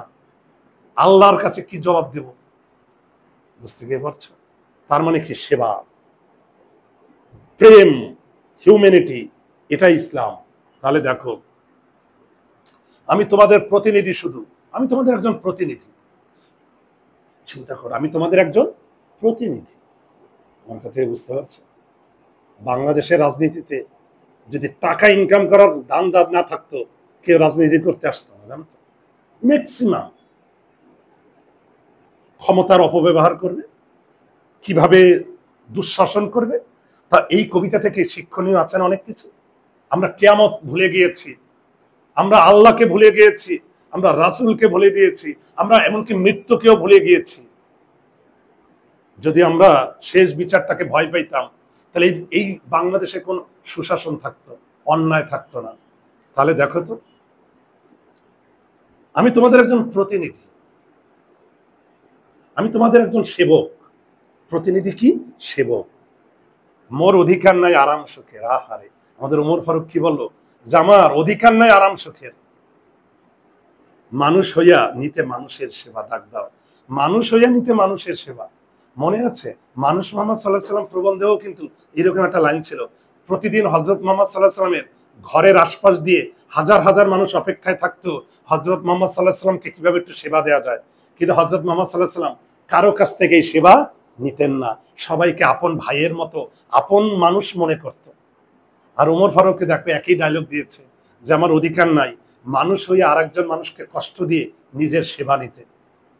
ইসলাম বলে সকলে সমান, কে বড় ক্ষুদ্র কে বা। দাগ দাও, এটাই তো ইসলামের সাম্যবাদ। ইসলাম ধর্মে কোনো ভেদাভেদ নাই, ইসলাম ধর্মের সবাই সমান। কে রাজা, কে বাদশাহ, কে ফকির, সবাই সমান, সবাই মানুষ। এটাই ইসলামের সাম্যবাদ। জানো, ওমর ফারুকের এই যুক্তির কাছে কে পরাজিত হলো? ভৃত্য, চাকর। চাকর আস্তে আস্তে উটের পিঠে উঠে বসছে, আর ওমর ফারুক অর্ধেক পৃথিবীর নেতা, তিনি উটের রশি ধরে ধরে সামনে এগিয়ে নিয়ে যাচ্ছে, আর চাকর উটের পিঠে বসে রয়েছে। তাহলে দেখো ইসলাম কি শিক্ষা দিচ্ছে? সাম্যবাদ, আদর্শ, হিউম্যানিটি। ভৃত্য চড়িল উটের পৃষ্ঠে, ভৃত্য মানে চাকর, উটের পৃষ্ঠে। ওমর ধরিল রশি, মানুষের স্বর্গে তুলিয়া ধরিয়া ধুলায় নামিল শশী। অনুধাবন দাও, মানুষের স্বর্গে তুলিয়া ধরিয়া ধুলায় নামিল শশী। শশী মানে চাঁদ। শশী মানে কি? চাঁদ। আচ্ছা, চাঁদ কখনো ধুলো মাটিতে নেমে আসবে? চাঁদের মর্যাদা কোথায়? উঁচুতে। ওমর ফারুক যখন উটের পিঠ থেকে ধুলো মাটির পৃথিবীতে নেমে আসলো, মনে হলো চাঁদ মাটিতে নেমে আসছে, আর সামান্য চাকর যখন উটের পিঠে উঠলো, মনে হচ্ছে পৃথিবীর মানুষ বেহেস্তে উঠলো। আর ওমর ফারুক যে নিচে ডাউন হইল, নেমে আসলো, এটাকে কবি কল্পনা করেছেন আকাশের চাঁদ যেন ধুলো মাটিতে নেমে আসলো। জানি না সেদিন আকাশে পুষ্প বৃষ্টি হইল কিনা। পুষ্প বৃষ্টি বুঝো, ওই যে আমরা পৃথিবীতে মহামান্য অতিথি যখন তোমাদের স্কুলে ঢুকে ফুল ছিটাই দাও না গেটে ধইরা, এরকম কইরা কইরা ফুল মারো, করো তো? আরে বাবা, নেতা আসলে তো কথাই নেই, ফুলের মালা টালা। আর যখন সরকারি কর্মকর্তা আসে গেটে ফুল টুল ধইরা। তো এই যে ওমর ফারুক উটের পিঠ থেকে নেমে আসলো ধুলোমাটির পৃথিবীতে, এই ঘটনায় সেদিন আকাশে পুষ্প বৃষ্টি হয়েছিল কিনা বলতো? আকাশে পুষ্প বৃষ্টি কারা করবে? ফেরেশতারা। কি গান গাহিল মানুষ সেদিন বন্দি বিশ্ববিনা, স্টার ছিল গান। এই গানটা কি জানো? মানবতার গান, হিউম্যানিটির গান। আর বন্দি অর্থ কি? এই বন্দি জেলখানায় বন্দি না, এই বন্দি বানান দেখছো রস্মিকা? এই বন্দি মানে বন্দনা করা, প্রার্থনা করা, প্রশংসা করা, প্রশংসা করা। কি গান গাহিল সেদিন বন্দি বিশ্ববিনা। বিশ্ববিনা, বিনা মানে বাদ্যযন্ত্র, বিনা মানে কি? বাদ্যযন্ত্র। তো এই যে ওমর ফারুক যে মহানুভবতার পরিচয় দিল, এই ওমর ফারুক যে হিউম্যানিটির পরিচয় দিল, আমাদের কাজী নজরুল ইসলাম বলেছে হয়তো সেদিন পৃথিবীতে ফেরেশতারা পুষ্পবৃষ্টি নিক্ষেপ করেছিল। জানি না সেদিন ওমর ফারুকের এই ঘটনা নিয়ে সেদিন মানবতার গান গেয়েছিল কিনা। কারণ কাজী নজরুল ইসলাম তো সেদিন ছিলেন না। ছিলেন?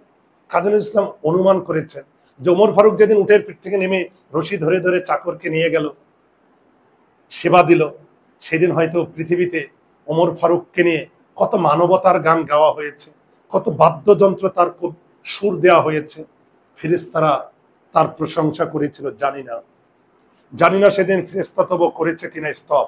স্তব মানে প্রশংসা। ফেরেশতা জানি না, কারণ কাজী নজরুল ইসলাম তো সেই সময় ছিলেন না পৃথিবীতে। ছিলেন তো কাজী নজরুল ইসলাম বলেছেন জানি না, হয়তো ফেরেশতারাও সেদিন আকাশে বসে প্রশংসা করেছিল। কার প্রশংসা করেছে? ওমর ফারুকের। অনাগতকাল গেয়েছিল শুধু জয় জয় হে মানব। অনাগতকাল বুঝো? লং টাইম, যে সময় এখনো আসে নাই, মানে দীর্ঘ সময় ধরে। লং টাইম, দীর্ঘ সময়। অনাগতকাল, কাল মানে সময়, আর অনাগতকাল যে সময় এখনো আসে নাই, দীর্ঘ সময় ধরে শুধু জয় জয় হে মানব। তাহলে ওমর ফারুক যে মানবতার উদাহরণ দিলেন, মানব সেবার উদাহরণ দিলেন, শুধু মানব ধর্মের পরিচয় দিলেন, এই মানবতার গানেই গাওয়া হয়েছিল। তুমি নির্ভীক, স্টার চেনো দাও, তুমি নির্ভীক। নির্ভীক মানে কি? যে আল্লাহ ছাড়া কোনো কিছুকে ভয় পায় না, যার কোনো কিছুতেই ভয় নাই। এক খোদা ছাড়া করোনো কারো ভয়, এক আল্লাহ ছাড়া যে কাউকে ভয় পায়নি। এটা দেখো ইসলাম কি শিখাচ্ছে। আল্লাহ ছাড়া তুমি কাউকে ভয় পাবা না, এই পৃথিবীর কাউকে, যত অন্যায়কারী হোক, যত শাসক হোক। সত্যব্রত তোমায় তাইতে সবাই উদ্ধত কয়। স্টার চেনো দাও, সত্যব্রত। সত্যব্রত শব্দের অর্থ বুঝো? সত্য পালনকারী। সত্যব্রত শব্দের অর্থ কি? সত্য পালনকারী। তোমায় তাইতে উদ্ধত, উদ্ধত মানে বুঝো মাথা উঁচু করা, অহংকারী। উদ্ধত শব্দের দুইটা অর্থ আছে, একটা হচ্ছে মাথা উঁচু করে থাকা, আর একটা অহংকারী। এদিকে তাকাও, ওমর ফারুক কারো কাছে মাথা নত করেনি, সত্য পালন করেছে মাথা উঁচু করে। কারণ সত্য কখনো মাথা নিচু করে পালন করা যায় না, সত্যবাদীরা মাথা উঁচু করে থাকে। এই ওমর ফারুক আল্লাহকে ছাড়া কাউকে ভয় পায় নাই, উনি মাথা উঁচু করে সত্য পালন করেছেন। মানুষ হইয়া নিতে মানুষের পূজা মানুষের অপমান। তুমি মানুষ হইয়া মানুষকে পূজা করতে পারো না। পূজা মানে বুঝছো? প্রার্থনা করা, প্রশংসা করা। তাই মহাবীর খালিদের তুমি পাঠাইলে ফরমান। স্টার চেনা দাও, মহাবীর খালিদ। তোমাকে প্রশ্ন করবে মহাবীর মানে কি? শ্রেষ্ঠ বীর। আর যদি প্রশ্ন করে মহাবীর কাকে বলা হয়েছে? খালিদকে। মহাবীর কাকে বলা হয়েছে? খালিদকে। ফরমান মানে কি? আদেশ, অর্ডার। ফরমান কি? অর্ডার, আদেশ। প্রশ্ন হচ্ছে এই খালিদকে। এই খালিদের প্রসঙ্গ কিন্তু মানুষ মোহাম্মদ সাল্লাহ সাল্লাম প্রবন্ধেও আছে। এই খালিদ ছিল হজরত মোহাম্মদ সাল্লাহ সাল্লামের সময় এবং এই ওমর ফারুকের সময় মুসলমানদের সেনাপতি এই খালিদ কে ছিল? হযরত মুহাম্মদ সাল্লাল্লাহু আলাইহি সাল্লাম এবং ওমর ফারুকের সময়ও মুসলমানদের সেনাপতি। তুমি কি জানো এই খালিদের নেতৃত্বে, খালিদের লিডারশিপে মুসলমানরা একের পর এক রাজ্য জয় করেছে এবং মুসলমানদের যে ক্ষমতা এই পৃথিবী জুড়ে এক্সটেনশন হয়েছে, এর পিছনে সবচেয়ে গুরুত্বপূর্ণ ভূমিকা ছিল এই খালিদের। কারণ খালিদের নেতৃত্বে মুসলমানরা একটা পর একটা যুদ্ধে জিতেছিল। তার মানে খালিদ কত বড় একজন সেনাপতি ছিল যে খালিদের নেতৃত্বে মুসলমানরা একটা পর একটা যুদ্ধে জিতেছিল এবং সারা পৃথিবী জুড়ে মুসলমানদের ক্ষমতা এক্সটেনশন হয়। এখন কি হয়েছে জানো? ওই সময়ের মানুষের মধ্যে একটা ভুল ধারণা হয়েছে। কি ভুল ধারণা? যে খালিদের লিডারশিপ ছাড়া, খালিদের নেতৃত্ব ছাড়া মুসলমানরা কোনোদিন জিততে পারতো না। তখনকার মানুষের সময় এটা কেন ভুল ধারণা জানো? এই পৃথিবীর সকল জয় পরাজয় নির্ধারিত হয় আল্লাহর হুকুমে। মনে রাখবে, গাছের একটা পাতাও আল্লাহর হুকুম ছাড়া পড়ে না, গাছের একটা পাতাও আল্লাহর হুকুম ছাড়া ঝরে না। আমার কথা কি বুঝতে পারছো? আল্লাহর হুকুম ছাড়া এই পৃথিবীর কোনো কিছু হবে না, এটা তোমার বুঝতেই হবে। তো এই যে মুসলমানদের যে জয় পরাজয়, এটা নির্ধারক কে? আল্লাহ।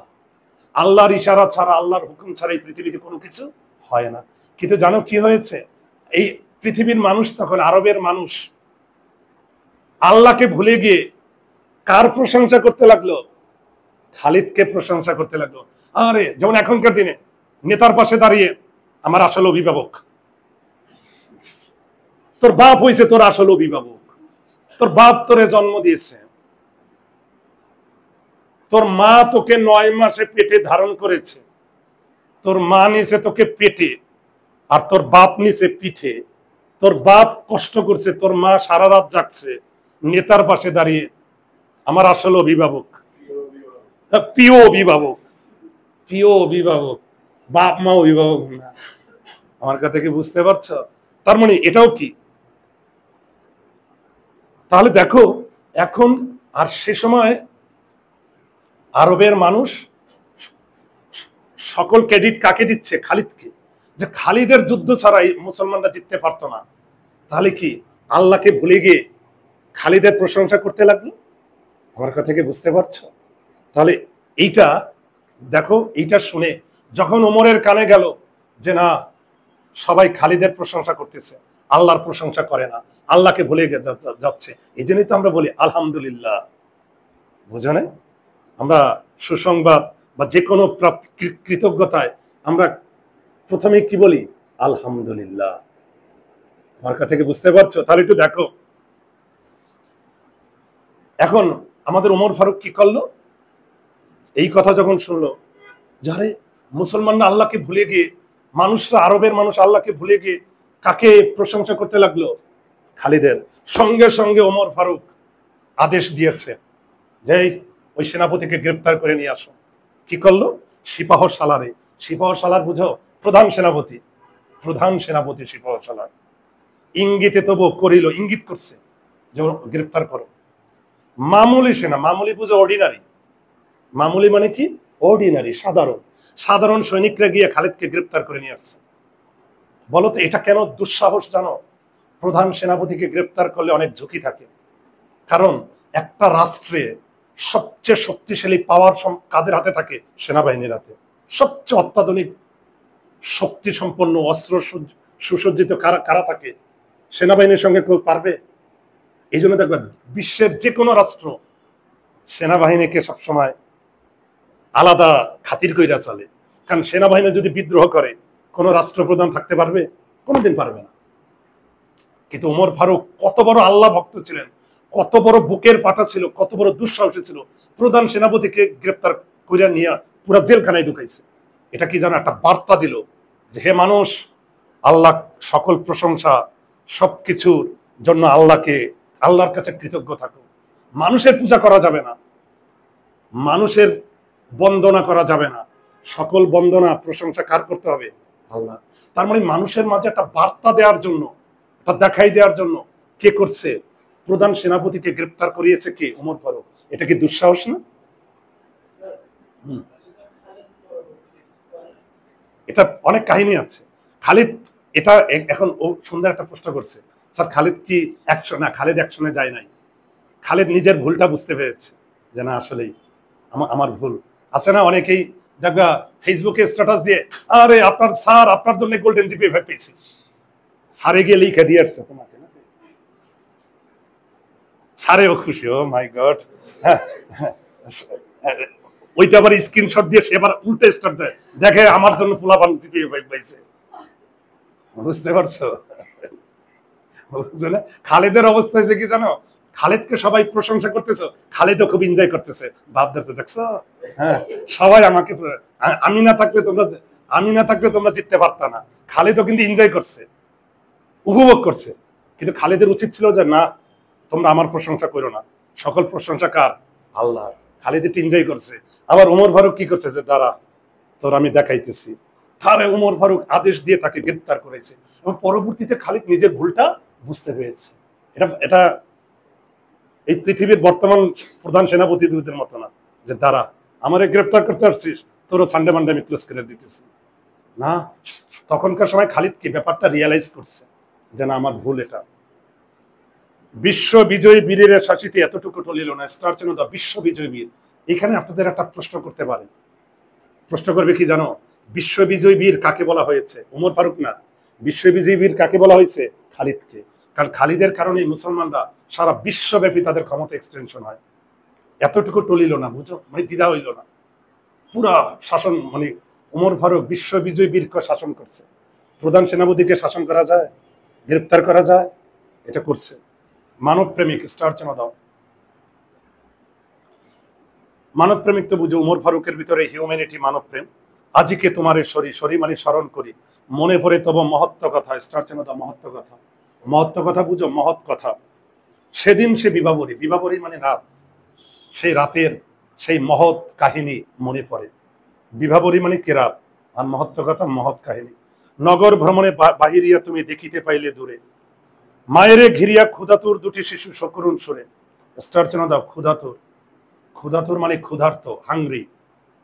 আর নগর ভ্রমণে, স্টার চ্যানেল দাও, নগর ভ্রমণে মায়েরে ঘিরিয়া ক্ষুধাতুর দুটি শিশু সকরুণ সুরে। সকরুণ বুঝো, করুণ সুরে কান্না করতেছে, কাঁদিতেছে আর দক্ষিণী মাতা ছেলেরে ভুলাইতে হয়। স্টার চ্যানেল দাও, দক্ষিণী মাতা। উনানে শূন্য হাড়ি চড়াইয়া কাঁদিয়া অকুলে চায়। উনান মানে চুলা, যেটাতে রান্না করে, চুলা। আর অকুলে চায় মানে এদিক ওদিক চায়, অস্থির হয়ে চায়। শুনিয়া সকল কাঁদিতে কাঁদিতে ছুটিয়া গেল মদিনাতে। স্টার চ্যানেল দেন, মদিনাতে। বাইতুল মাল হইতে, আমি একসঙ্গে ব্যাখ্যা দেব। বাইতুল মাল এটা রাষ্ট্রীয় কোষাগার, যেখানে রাষ্ট্রীয় ত্রাণ ভান্ডার জমা থাকে, রাষ্ট্রীয় খাদ্য ভান্ডার। দেখবে একটা দেশে যখন হঠাৎ করে প্রাকৃতিক দুর্যোগ হইতেই পারে, দেখবে আমাদের বাংলাদেশেও দেখবে রাষ্ট্রীয় খাদ্য ভান্ডার আছে, মজুত করে খাবার আছে। কারণ যে কোনো প্রাকৃতিক দুর্যোগে ওই খাবারগুলো রিলিফ হিসেবে দেয়, ত্রাণ হিসেবে দেয়। বাইতুল মাল হচ্ছে রাষ্ট্রীয় কোষাগার, রাষ্ট্রীয় খাদ্য ভান্ডার। লইয়া ঘৃত আটা, ঘৃত মানে ঘি, ঘি আটা নিজ হাতে। কি হয়েছে জানো, এখন একসঙ্গে মিলিয়ে দিই। ওমর ফারুক মাঝে মাঝে রাতে ভ্রমণ করতেন। রাতে ভ্রমণ করতেন কি করে জানো, রাতে ভ্রমণ করে দেখতেন তার রাজ্যের মানুষ কেমন আছে, রাজ্যের মানুষের সুখ দুঃখ একটু দেখতে বের হইতেন। একদিন গভীর রাতে ওমর ফারুক ছদ্মবেশে ঘুরতে বের হয়েছে, যাতে ওনারা না চিনতে পারে কেউ।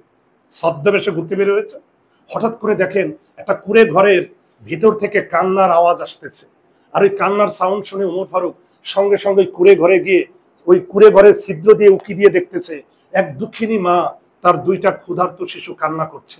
ক্ষুধার্ত শিশু না, ক্ষুধা মা সহ্য করতে পারে না। আর মা অভিনয় করছে কি জানো, একটা চুলায় আগুন ধরিয়ে শূন্য পাতিলে, শূন্য পাত্রে পানি দিয়ে আগুন দিয়ে জাল দিচ্ছে। বলতো, একটা পাত্রে পানি দিয়ে যখন আগুন দিয়ে জাল দেয়, জলীয় বাষ্প হয় না?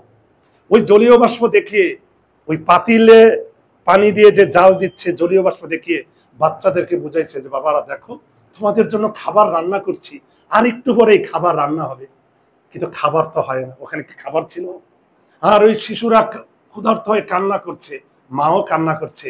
এই দৃশ্য ওমর ফারুক নিজের চোখে দেখে উনি সঙ্গে সঙ্গে রাষ্ট্রীয় খাদ্য গুদামে চলে গেছে, যেখানে খাদ্য জমা আছে। আর ওইখানে গিয়ে চাকরদের কি বলছে জানো, কর্মচারীদের, আমার পিঠে এই আটার বস্তা দিয়ে দাও। কত কর্মচারী এসে বলছে, স্যার আপনি এই পৃথিবীর রাজা, অর্ধেক পৃথিবীর রাজা, আপনি কেন পিঠে এই খাদ্যের বোঝা বহন করে নিয়ে যাবেন? আপনি আদেশ করেন, আমরা বহন করে নেব। ওমর ফারুক কি বলছে জানো? আমার রাজ্যে মানুষ ক্ষুধায় কষ্ট পাচ্ছে, শেষ বিচারের দিনে আল্লাহ যেদিন বলবে, হে ওমর, তোর রাজ্যে মানুষ না খেয়েছিল, ক্ষুধায় কান্না করছিল, তুই কোনো খোঁজ নিসনি, তখন আমি আল্লাহকে কি জবাব দেব? আমার রাজ্যে মানুষ, তখন দেখো সবকিছুতে কাকে ভয় পাচ্ছে? আল্লাহকে। তখন ওমর ফারুক বলছে, ভাই কিয়ামতের দিনে আমার পাপের বোঝা তোমরা কেউ বহন করবা না। আমার রাজ্যে মানুষ না খেয়েছিল, এটা তো পাপ, অপরাধ আমার, আল্লাহ আমাকে শাস্তি দেবে। তখন কি কেউ তোমরা আমার শাস্তি নিবা না? তাহলে আমার শাস্তি কমানোর জন্য, আমার পাপ কমানোর জন্য এই আটার বস্তা আমার পিঠে দিয়ে দাও। আর ওমর ফারুক নিজের পিঠে ওই আটার বস্তা নিয়ে ওই দুঃখিনী মায়ের ঘরে আসছেন। দেখো, বলিল, এসব চাপাইয়া দাও আমার পিঠের পরে, আমি লয়ে যাব বহিয়া এসব দুঃখিনী মায়ের ঘরে। কত লোক আসি আপনি চাহিল, বহিতে তোমার বোঝা। বহিতে বুঝো, ক্যারি করা। কত লোক এসে ওমর ফারুককে বলছে যে আমি বহন করি, আপনি কেন বহন করবেন? বলিল, বন্ধু, স্টার চেন দা, বন্ধু, আমার এই ভার আমি বহিব সোজা। অর্থাৎ আমার পাপের, আমার এই ভার, এই বোঝা আমি নিজের সোজা বহন করব।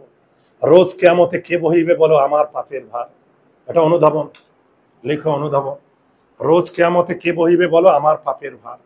কিয়ামত বলতে শেষ বিচারের দিন, যেদিন আল্লাহ শেষ সবার বিচার করবে, সেদিন তো কেউ আমার এই পাপের ভার বহন করবে না। আমার রাজ্যে মানুষ না খেয়েছিল, এই পাপের ভার কেউ বহন করবে না। মম অপরাধে, মম মানে আমার, মম অর্থ কি আমার, আমার অপরাধে ক্ষুধায় শিশুরা কাঁদিয়াছে, অর্থাৎ শিশুরা কান্না করছে, এটা আমার অপরাধ, কারণ আমি তাদের দুঃখটা আমি বুঝি নাই। আজই তার প্রায়শ্চিত্ত করব। প্রায়শ্চিত্ত বুঝো, এটাকে বলে পাপ মোচন।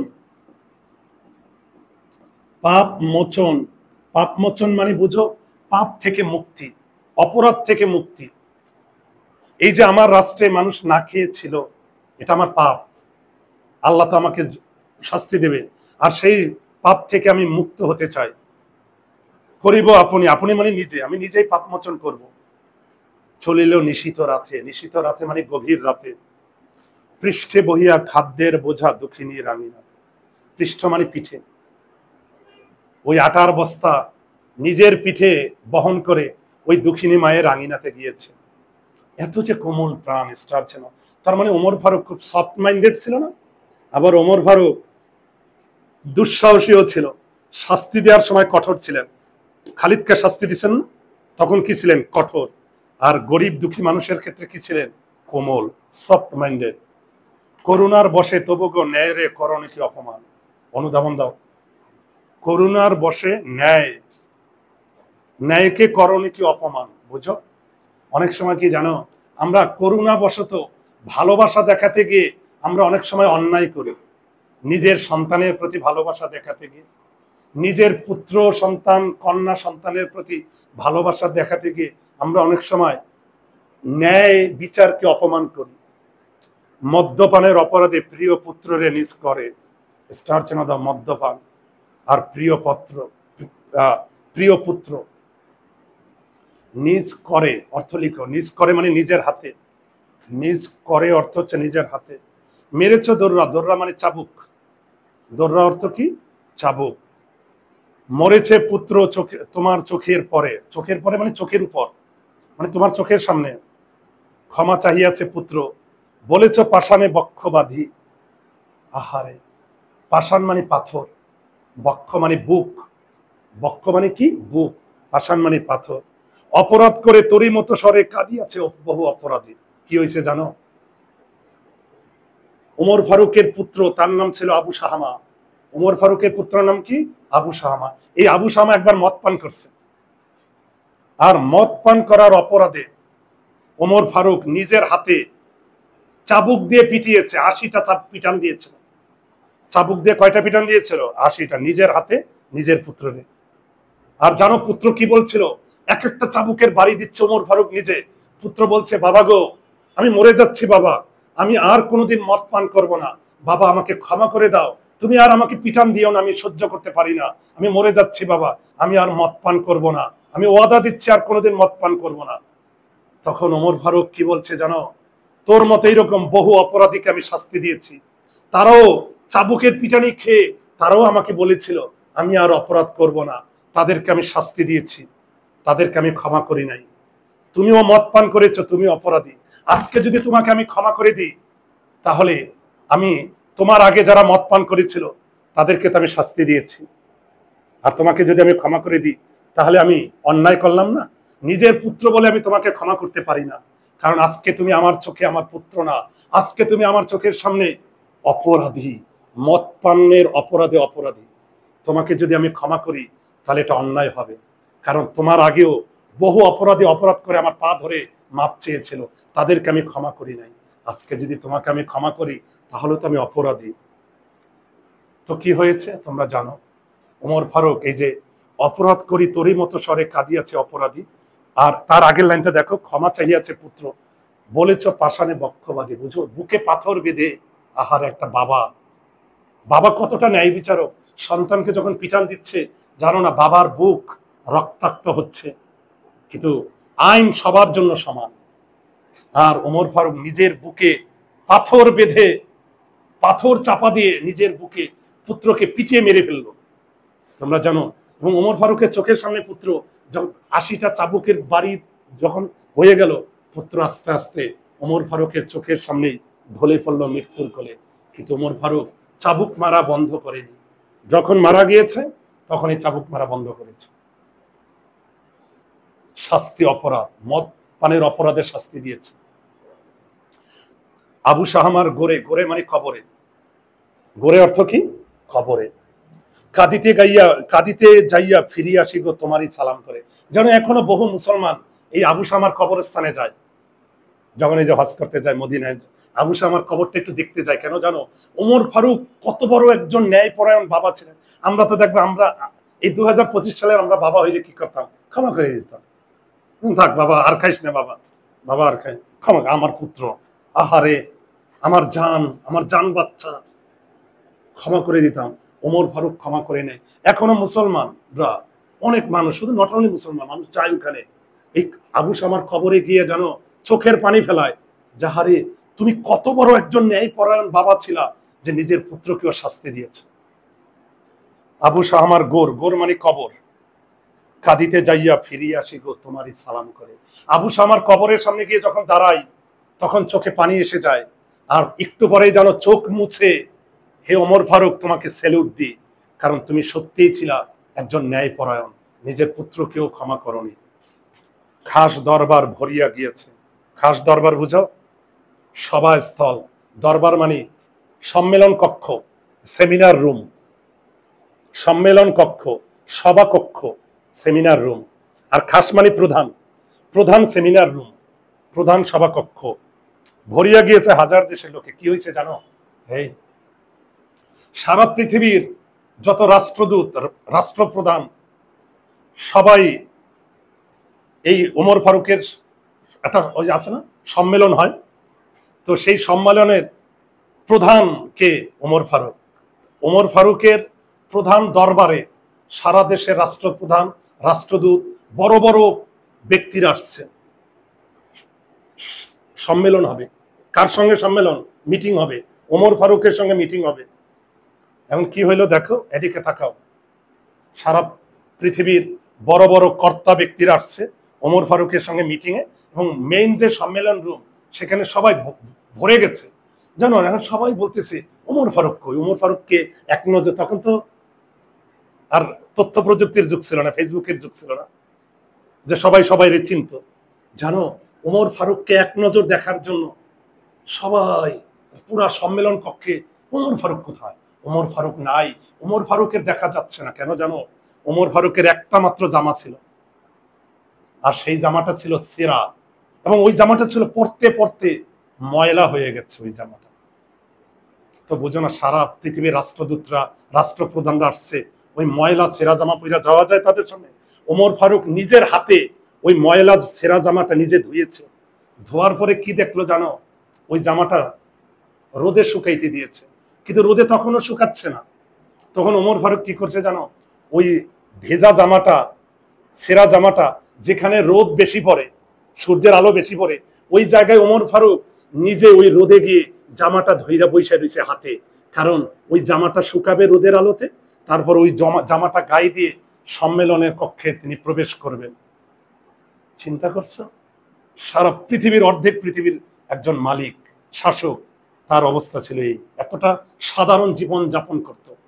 তাহলে দেখো, খাস দরবার ভরিয়ে গিয়েছে হাজার দেশের লোকে, হাজার দেশের লোকে, মানে বিভিন্ন দেশ থেকে আসছে লোক। কোথায় খলিফা, খলিফা তো বুঝো নেতা, শাসক, কোথায় নেতা, কোথায় ওমর ফারুক? কেবলই পৃষ্ঠভাসে উৎসুক চোখে স্টার চাঁদা, উৎসুক চোখ বুঝো, সবার চোখে উৎসাহ, যে ওমর ফারুককে এক নজরে একটু দেখবো, ওমর ফারুক কোথায়। আমার কথা থেকে বুঝতে পারছি, এখনকার দিনে যেমন একটু নেতার পাশে দাঁড়ায় একটা সেলফি তুলে, সেলফি তুলে আমার অভিভাবক, তো ওমর ফারুককেও সবাই খুঁজতেছে, খুবই ওমর ফারুক, সবার চোখে উৎসাহ, উৎসুক চোখ, মানে সবাই খুঁজতেছে। উৎসুকের উপর স্টার চেন, একটি মাত্র পিরান কাচিয়া, স্টার চেন দা পিরান, পিরান মানে জামা।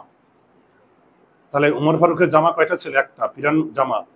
কাচিয়া, কাচিয়া তো বুঝো ওই যে মানে জামাটা ধুয়ে শুকায়নি তাহা বলে, মানে তখনও শুকায়নি, রোদ্রে ধরিয়া বসিয়াছে গো খলিফা আঙিনা তলে। চিন্তা করছো, আঙিনা মানে কি? উঠান, উঠানে রোদের তলে ধরিয়া বসে রয়েছে। হে খলিফাতুল মুসলিমিন, স্টার চেন দাও, খলিফাতুল মুসলিমিন। খলিফাতুল মুসলিমিন মানে কি? হে মুসলমানদের নেতা, হে চিরধারী সম্রাট। এটা অনুধাবন দাও, এটা গুরুত্বপূর্ণ, প্রশ্ন করতে পারে চিরধারী সম্রাট কাকে বলে। তো চিরধারী সম্রাট কাকে বলে দেখো তো, সবাই খেয়াল করো। চির অর্থ কি জানো? ছিন্ন বস্ত্র, সেরা জামা, ছিন্ন বস্ত্র। আর ধারী মানে ধারণকারী, পরিধানকারী, অর্থাৎ যে সেরা জামা পরে। ওমর ফারুকের জামা ছিল কয়টা? একটা, সেরা। আর ওমর ফারুক তিনি সেরা জামা পরেছেন বলে তাকে বলা হয়েছে চিরধারী সম্রাট। ওমর ফারুক সম্রাট ছিলেন, অর্ধেক পৃথিবীর সম্রাট ছিলেন, কিন্তু তার জামা ছিল একটা, ওইটাই তিনি পরিধান করতেন, এই জন্য তাকে বলছে হে চিরধারী সম্রাট। অপমান তব করিব না আজ করিয়া নান্দি পাঠ। স্টার চেনা দাও, নান্দি পাঠ, স্টার চেনা, নান্দি পাঠ বুঝো? কোনো কিছুর শুরুতে প্রশংসা করা, কোনো কিছুর শুরুতে প্রশংসা করা, এটাকে বলে নান্দি পাঠ। একটু লিখে নিও। তাহলে নান্দি পাঠ অর্থ কোনো কিছু শুরুতে প্রশংসা করা। আমাদের কাজী নজরুল ইসলাম কি বলেছে জানো? হে ওমর ফারুক, আজকে তোমার কোনো প্রশংসা করব না, কারণ কোনো প্রশংসা দিয়েই তোমাকে বুঝানো যাবে না যে তুমি কেমন মানুষ ছিলা, কারণ তুমি সকল প্রশংসার ঊর্ধ্বে। কোনো প্রশংসা দিয়ে তোমাকে ব্যাখ্যা করা যাবে না। মানুষে তুমি বলেছো বন্ধু, বলেছো ভাই, স্টার চেন দাও বন্ধু, স্টার চেন দাও ভাই। তুমি মানুষকে বন্ধু বলেছো, ভাই বলেছো, তাই তোমারে এমন চোখের পানিতে সরি গো সর্বদাই। সরি মানে স্মরণ করা, লাস্ট লাইন অনুধাবন, সৃজনশীলের খা। তাই তোমারে এমন চোখের পানিতে সরি গো সর্বদাই। সরি মানে কি? স্মরণ করা, অর্থাৎ তোমাকে এখনো চোখের পানিতে স্মরণ করি। তো কাজী নজরুল ইসলাম কেন বললেন যে হে ওমর ফারুক, তোমাকে এখনো চোখের পানিতে স্মরণ করি? কারণ তোমার মতো এরকম নেতা আজ পৃথিবীতে নাই। তোমার মতো যদি নেতা থাকতো তাহলে এই পৃথিবী আলোকিত হতো, মানবিক হতো, মুসলমানরাও তাদের গোল্ডেন আওয়ার ফিরে পেত। আজ তোমার মতো নেতা নাই, তাই চোখে পানি, তোমাকে আমরা ফিল করি। পাঠ পরিচিতি। ওমর ফারুক কবিতাটি কাজী নজরুল ইসলামের জিঞ্জির কাব্য থেকে সংকলিত হয়েছে। স্টার চেনা দাও, জিঞ্জির। প্রশ্ন করতে পারে যে ওমর ফারুক কোন কাব্য থেকে নেওয়া হয়েছে? জিঞ্জির। এবার দেখ দাও, কবিতাটিতে ইসলামের দ্বিতীয় খলিফা, দ্বিতীয় খলিফা মানে দ্বিতীয় নেতা, স্টার চেনা দাও, দ্বিতীয় খলিফা হযরত ওমরের জীবনাদর্শ, চরিত্র মাহাত্ম, মানবিকতা ও সাম্যবাদী দৃষ্টিভঙ্গি সুন্দরভাবে প্রতিফলিত হয়েছে। স্টার চেনা দাও, স্টার চেনা জীবনাদর্শ, স্টার চেনা চরিত্র মাহাত্ম, স্টার চেনা মানবিকতা, স্টার চেনা সাম্যবাদী। এবার একটা বাক্য পরে, তার চরিত্রে একাধারে বীরত্ব, কমলতা, নিষ্ঠা। নিষ্ঠা মানে কি? কর্তব্য পরায়ণতা। সাম্যবাদী আদর্শের অনন্য সমন্বয় ঘটেছিল। অনন্য মানে অসাধারণ। এবার শব্দার্থ টিকা, শব্দার্থ টিকা দাগ দাও। পৃষান, আমিরুল মোমিনিন,